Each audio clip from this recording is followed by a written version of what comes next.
یہ شانیں جب حضور کی دائی نے دیکھی تو اس نے کہا بی بی آمنہ مبارک ہو، تمہارے گھر تو اللہ کا نبی پیدا، کیونکہ حضرت ابراہیم، حضرت موسیٰ، ان کا تذکرہ تو اہل عرب کے ہاں موجود تھا۔ 40 سالوں کے بعد جب ہمارے آقا کریم نے نبوت کا اعلان کیا، اس وقت حضور کی جو دائی ہیں بی بی شفا وہ موجود تھی، انہوں نے فوراً کلمہ پڑھ لیا۔ پہلے 40 مسلمانوں میں دائی شامل ہے۔ ابو جہل آیا اس دور میں جس دور میں کلمہ پڑھنا بڑا مشکل تھا، ابھی 40 مسلمان بھی دنیا میں نہیں، بی بی شفا نے کلمہ پڑھ لیا۔ ابو جہل آیا، اس نے کہا امی عبد الرحمن کون سا معجزہ دیکھا ہے جو کلمہ پڑھ لی ہے، کون سی شانیں دیکھی ہیں جو کلمہ پڑھ لی ہے؟ حضرت امی عبد الرحمن نے کہا عمر بن حشام چپ کر جا، میں نے تو ان کی ولادت کے دن کہہ دیا تھا یہ اللہ کا نبی پیدا ہوگا، میں تو انتظار کر رہی تھی کہ یہ کب اپنے نبی ہونے کا اعلان کریں، میری زندگی میں یہ اعلان نبوت کریں تاکہ میں ان کا کلمہ پڑھوں۔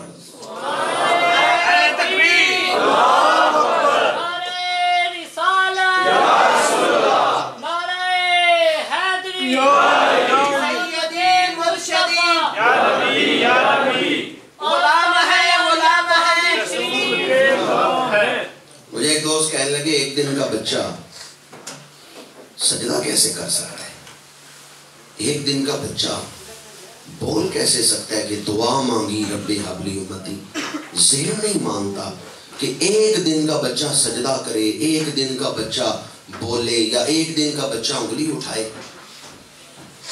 میں نے کہا میں عام بچے کی ولادت نہیں بیان کر رہا، میں نبی کی ولادت بیان کر رہا۔ عام بچے کو لوگ معیار بنا کر پھر اس پر شان نبوت کو قیاس کرتے ہیں۔ حضور اللہ کے نبی بن گیا ہے، یہ عام بچے کی ولادت نہیں بیان ہو رہی۔ میں کب کہتا ہوں کہ عام بچہ ایک دن کی عمر میں بول سکتا ہے؟ میں تو اللہ کے نبی کی ولادت بیان کر رہا ہوں۔ اور یاد رکھیں نبی دنیا میں آ کے نبی نہیں بنتا، دنیا میں بھیجنے سے پہلے اللہ انہیں نبوت کی شان عطا کرتا ہے اور نبی بنا کے دنیا میں بھیجتا ہے۔ پھر بھی اگر یہ بات کسی کو سمجھ نہ آئے تو دوسری دلیل دے رہا ہوں، تاریخ اٹھا کے دیکھیں، حضور کی تشریف آوری سے پہلے یہودیوں میں کئی ایسے بچے تھے جو ایک دن کی عمر میں بولے ہیں۔ کیا ایسا واقعہ کبھی نہیں ہوا تھا کہ ایک دن کی عمر میں بچہ بولا ہو؟ تاریخ اٹھا کے دیکھیں، کئی ایسے بچے حضور کی ولادت سے پہلے گزر چکے تھے جو ایک دن 2 دن کی عمر میں شیر خارگی کی عمر میں بولتے رہے، حالانکہ وہ نبی نہیں تھے۔ حضرت عیسیٰ بولے ہیں پر وہ تو نبی تھے۔ نبیوں کے علاوہ عام بچے جو نبی نہیں وہ بھی بولے ایک دن کی عمر میں، 2 دن کی عمر میں۔ حدیث کی کتابوں میں ایک مشہور کتاب ہے بخاری شریف، اب جو حدیث آپ کو سنا رہا ہوں وہ بخاری شریف میں ہے۔ یہودیوں میں بنی اسرائیل میں ایک ولی تھے جریج، جیم سے نام شروع ہوتا ہے جیم پہ ختم ہوتا ہے، بڑا متقی شخص تھا، پرہیزگار تھا، مشہوری بڑی تھی، عقیدت مند بڑے تھے۔ حاسدوں نے کہا جریج کو بدنام کرو، انہوں نے ایک طوائفہ خریدی، اس طوائفہ سے کہا جریج کو بدنام کرو۔ اس طوائفہ نے کہیں منہ کالا کیا، حاملہ ہو گئی، کچھ عرصے بعد بچہ پیدا ہوا، وہ بچہ اٹھا کے لے آئی، لوگوں نے کہا یہ کس کا بچہ ہے، اس کا باپ کون ہے؟ اس طوائفہ نے کہا اس بچے کا باپ تمہارا مرشد ہے جس کا نام جریج ہے۔ اس نے تو بدنام کرنا تھا، اس نے تو پیسے لیے ہوئے تھے۔ وہ عورت بچے کو اٹھا کے لائی اور جریج کے اوپر الزام لگا دیا۔ مریدین دوڑے ہوئے گئے جریج کی خانقاہ پہ، پتھر مارنے لگے۔ جریج باہر نکلا، اس نے کہا تم تو عقیدت مند ہو، تم کیوں پتھر مار رہے ہو؟ عقیدت مندوں نے کہا تو اللہ کا ولی بنا ہوا ہے، تیرا تو کردار بڑا بھیانک ہے، تو نے فلاں طوائفہ سے منہ کالا کیے۔ بارسلونا میں رہنے والے اہل اسلام میں آپ کو افسانہ نہیں سنا رہا، بخاری شریف کی حدیث سنا رہا، فرمان رسول سنا رہا۔ حضور فرماتے ہیں اس شخص نے، بنی اسرائیل کے اس ولی نے، یہودیوں کے اس ولی نے، جریج نے کہا بلاؤ اس عورت کو جس نے میرے اوپر الزام لگایا۔ وہ عورت بچہ گود میں اٹھا کے آ گئی. جریج نے پوچھا ہے عورت بتا اس بچے کا باپ کون ہے؟ عورت نے کہا تو اس کا باپ ہے, یہ تیرا بچہ ہے. جریج نے کہا عورت کے دل میں تو اللہ کا ڈر نہیں رہ گیا, چلو بچے سے ہی پوچھ لیتے ہیں بتا دے رہا. لوگوں نے کہا ایک دن کا بچہ بول نہیں سکتا, یہ بچہ کیسے بولے گا؟ جریج نے کہا میرا رب چاہے تو پتھروں کو بھی بلا. بخاری شریف کی حدیث ہے, اس نے وضو کیا, 2 نفل پڑھے اور 2 نفل پڑھ کے دعا مانگی, پروردگار تیرا بندہ رسوا ہونے لگا ہے, اپنے بندے کی عزت کو بچا لے. اللہ بڑا کریم ہے, کوئی اس کے سامنے ہاتھ پھیلائے اسے اپنے بندوں سے بڑا پیار ہے. جریج نے عرض کیا پروردگار تیرا بندہ رسوا ہونے لگا ہے, اپنے بندے کی عزت بچا لے. وضو کیا, نفل پڑھے, دعا مانگی اور پھر آ کے طوائفہ کی گود میں جو بچہ تھا اس سے کہا بتا تیرا باپ کون ہے؟ حدیث پاک میں آتا ہے وہ ایک دن کا بچہ بول اٹھا. اس نے کہا میری ماں نے فلاں چرواہے سے بدکاری کی ہے تو میں پیدا ہوا ہوں.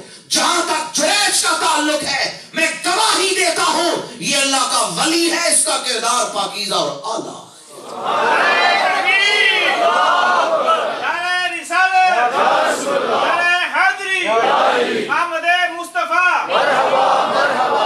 اس حدیث پاک سے پتا چلا کہ پہلی امتوں میں بھی ایسے بچے گزرے ہیں جو شیر خارگی کی عمر میں بولتے رہے. مسلم شریف کی حدیث سنیں, پہلے میں نے آپ کو بخاری کی حدیث سنائی, دوسری حدیث جو مسلم شریف میں ہے, اصحاب الاخدود کا ذکر ہے مسلم شریف میں. ایک ظالم بادشاہ نے کہا میری امت میں, اور یہ بھی پہلی امتوں میں سے ہے, حضور کی تشریف آوری سے پہلے, میری قوم میں جتنے بھی لوگ ایک خدا کو ماننے والے ہیں, مومن ہیں, ان کو آگ میں جلا دو.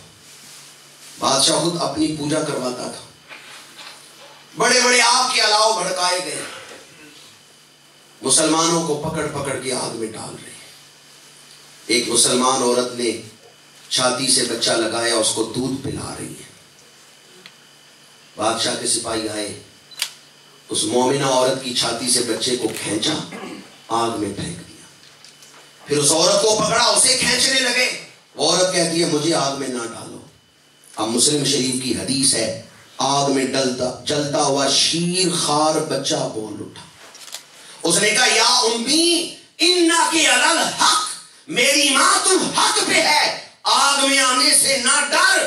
جو حق کی خاطر جان دے دیتا ہے اللہ اسے درجہ شہادت عطا فرماتا ہے. یہ بھی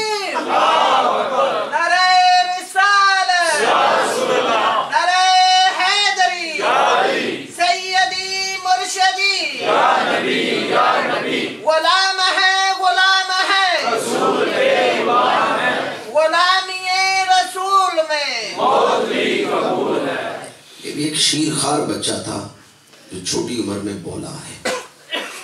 اگرچہ اس موضوع پر کئی حدیثیں ہیں پر دامن وقت میں گنجائش نہیں کہ میں اور حوالے آپ کو دوں. بخاری اور مسلم کی یہ 2 حدیثیں بتا رہی ہیں. ان حدیثوں میں جن بچوں کا ذکر ہے وہ نبی نہیں تھے, عام بچے تھے.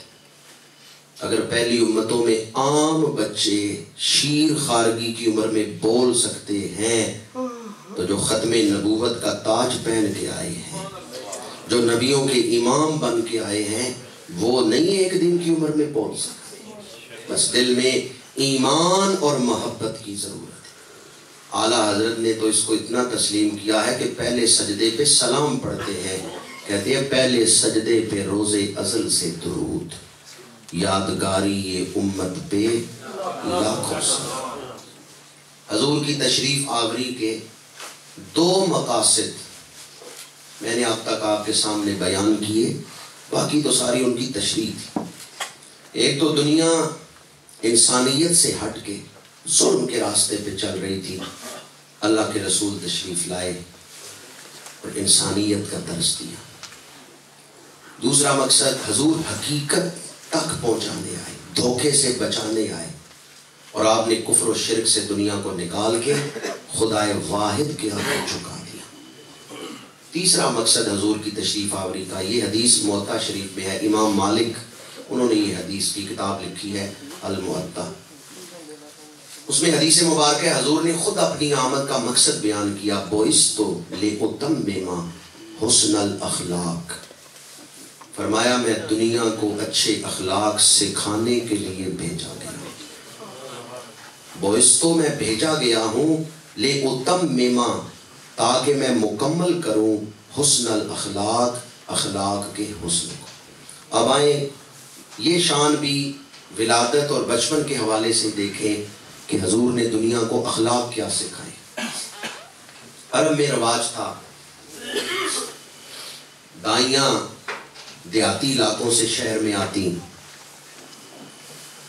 نو مولود بچوں کو لے جاتی، 2 سال 3 سال دودھ پلاتی، پھر وہ بچے واپس ماں باپ کو دیتی اور ان سے پیسے لیتی، اجرت لے کر دائیاں دودھ پلاتی تھی.